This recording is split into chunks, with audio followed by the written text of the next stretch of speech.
السلام عليكم ورحمة الله وبركاته. الحمد لله والصلاة والسلام على رسول الله وعلى آله وأصحابه بسم الله. கண்ணியத்திற்குரிய அல்லாஹ்வினுடையவர்களே, நாம் தொடர்ந்து இந்த அதிகாலை சிந்தனை வழியாக அண்ணல் நபி ஸல்லல்லாஹு அலைஹி வஸல்லம் அவர்களின் அருமை வரலாற்றை அதன் படிப்பினைகளோடு பார்த்து வருகிறோம்.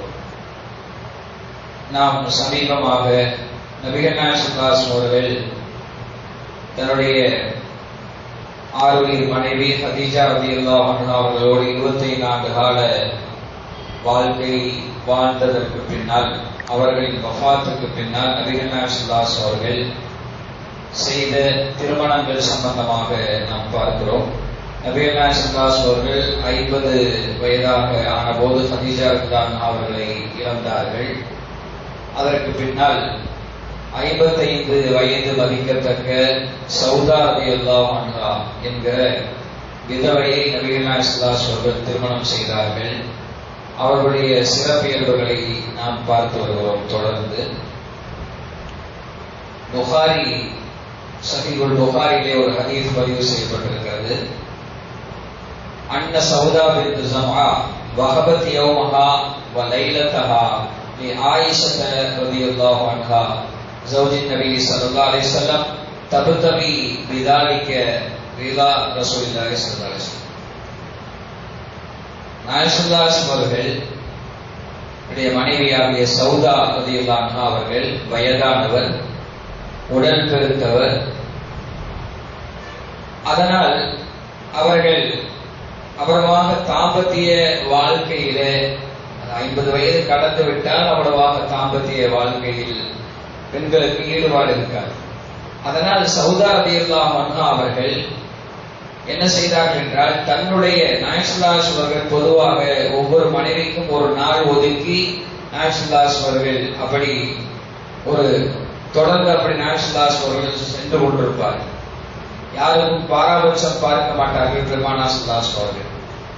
அப்படி இருக்கிற போது தன்னுடைய முறை வருகிற போது சௌதா ரலியல்லாஹு அன்ஹா அவர்கள் தன்னுடைய முறையை ஆயிஷா நாயகிக்காக வேண்டி விட்டுக் கொடுத்து விடுவார்கள் என்று நாம் ஹதீஸிலே பார்க்கிறோம். நாயகம் ஸல்லல்லாஹு அலைஹி வஸல்லம் அவர்களுடைய திருப்தியை பெறுவதற்காக வேண்டி இப்படி செய்தார்கள் என்று ஹதீஸிலே வருகிறது. இப்னு அப்பாஸ் அறிவிக்கிற ஒரு ஹதீஸ், அவர்கள் சொல்கிறார்கள், சௌதா ரலியல்லாஹு அன்ஹா அவர்கள் நாயகம் ஸல்லல்லாஹு அலைஹி வஸல்லம் எங்கே நம்மை தலாக் விட்டு விடுவார்களோ, விவாகரத்து செய்து விடுவார்களோ என்று பயந்தார்கள். அதனால் அவர்கள் சொன்னார்கள், யா ரசூலல்லாஹ் லா துதல்லிக்னி வ அம்சிக்னி வஜஅல் யௌமி லி ஆயிஷா. நாயகமே, என்னை நீங்கள் விவாகரத்து செய்து விடாதீர்கள். நாளை மறுமையிலே நான் இன்னொரு அறிவிப்பு வருகிறது, நான் நாளை மறுமையிலே உங்களுடைய மனைவியாகவே இருக்க வேண்டும் என்று, சொர்க்கத்திலே இருக்க வேண்டும் என்று விரும்புகிறேன். எனவே என்னை நீங்கள் விவாகரத்து செய்து விடாதீர்கள். என்னை உங்களுடைய மனைவியாகவே வைத்துக் கொள்ளுங்கள். என்னுடைய நாளை, என்னுடைய முறையை ஆயிஷா ரலியல்லாஹு அன்ஹா அவர்களுக்காக நான் விட்டுக் கொடுத்து விடுகிறேன் என்று சொன்னார். அதே போலவே நாயகம் ஸல்லல்லாஹு அலைஹி வஸல்லம் அவர்கள் அவர்களுடைய நாளுடைய முறையை ஆயிஷா ரலியல்லாஹு அன்ஹா அவர்களுக்காக நாயகம் ஸல்லல்லாஹு அலைஹி வஸல்லம் அவர்கள் ஒதுக்கி கொண்டார்கள். அப்போது இந்த ஆயத் வசனம் இறங்கியது என்று இப்னு அப்பாஸ் நான் சொல்லுகிறார்கள். என்ன ஆயத் என்றால், இன்றைக்கு கூட நாம் குர்ஆன்ல அந்த வசனத்தை நாம் ஓதணும். நாம் தொடர்ந்து குர்ஆனை ஃபஜ்ர்ல ஓதி வருகிறோம். இன்றைக்கு 5வது ஜுஸ் முடிய இருக்கிறது, நாளைக்கு முடிய இருக்கிறது. இன்றைக்கு யதார்த்தமாக அந்த வசனம் ஓதப்பட்டது. வைனிமராத்துல் ஹாஃபத் மின் பாலிஹா நுஷூஸன் அவ் யராதன் ஃபலா ஜுனாஹ அலைஹிமா அன் யுஸ்லிஹா பைனஹுமா சுல்ஹா வஸ்ஸுல்ஹு கைர் என்று ஆயத் இறங்கியது. என்னவென்றால், ஒரு மனைவி அவள் தன்னுடைய கணவனிடத்திலிருந்து புறக்கணிப்பையோ அல்லது சண்டையோ பயந்தால் அவர்களுக்கிடையே அவர்கள் ஒப்பந்தம் செய்து கொள்ளட்டும். அப்படி ஒப்பந்தம் செய்து கொள்வது சிறந்த வழிமுறை என்பதாக அல்லாஹ் தஆலா திருக்குர்ஆன்ல வசனத்தை இறக்கினான்.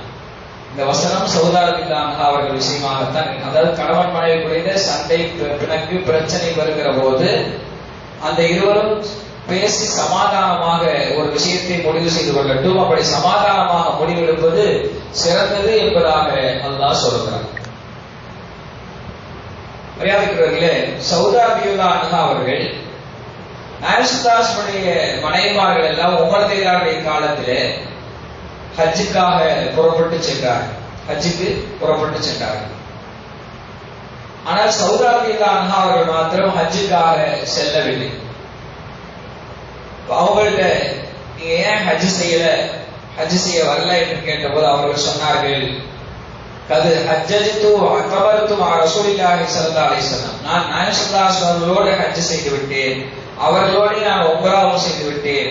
பானா அகூது ஃபீ பைத்தி கமா அமரனி அல்லாஹ், நான் வீட்டுக்குள்ளேயே இருக்கிறேன் அல்லாஹ் ஏவிய பிரகாரம்.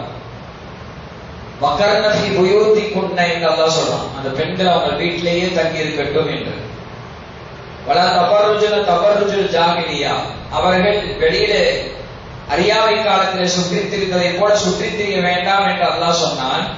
அந்த வசனத்தை உதாரணமாக காட்டி முன்னுதாரணமாக காட்டி சௌதா ரலியல்லாஹு அன்ஹா அவர்கள் அல்லாஹ் சொன்னது மாதிரி நான் வீட்டிலேயே இருக்கிறேன், நான் ரசூலுல்லாஹி ஸல்லல்லாஹு அலைஹி வஸல்லமோட ஹஜ் செய்து விட்டேன், அவர்களோட உம்ரா செய்து விட்டேன், ஹஜ்ஜுக்கு நான் வரவில்லை என்றார்கள் சௌதா ரலியல்லாஹு அன்ஹா அவர்கள். அப்படியே அவர்கள் தங்களுடைய வீட்டிலேயே வாழ்நாளை கழித்தார்கள். எதுவரையில் என்றால் அவர்கள் வஃபாத்தாகிறவர்களை வீட்டிலேயே வாழ்நாளை கழித்தார்கள். அவருடைய வஃபாத் ஹிஜ்ரி 54 மதீனாவிலே அவருடைய வஃபாத் நிகழ்ந்தது. இன்னா லில்லாஹி வ இன்னா இலைஹி ராஜிஊன். அது முஆவியா இப்னு அபூ சுஃபியானுடைய மகன் முஆவியா தன்னுடைய ஆட்சி காலத்திலே ஹிஜ்ரி 54 அவர்கள் வஃபாத்தானார்கள். அதோடு நாம் சௌதா ரலியல்லாஹு அன்ஹுடைய வரலாற்றை நாம் முடித்துக் கொள்கிறோம். அடுத்து நாம் இன்ஷா அல்லாஹ் தொடர்ந்து நபிகள் நாயகம் ஸல்லல்லாஹு அலைஹி வஸல்லம் அடுத்தடுத்த மனைவிமாருடைய வரலாற்றை பார்ப்போம்.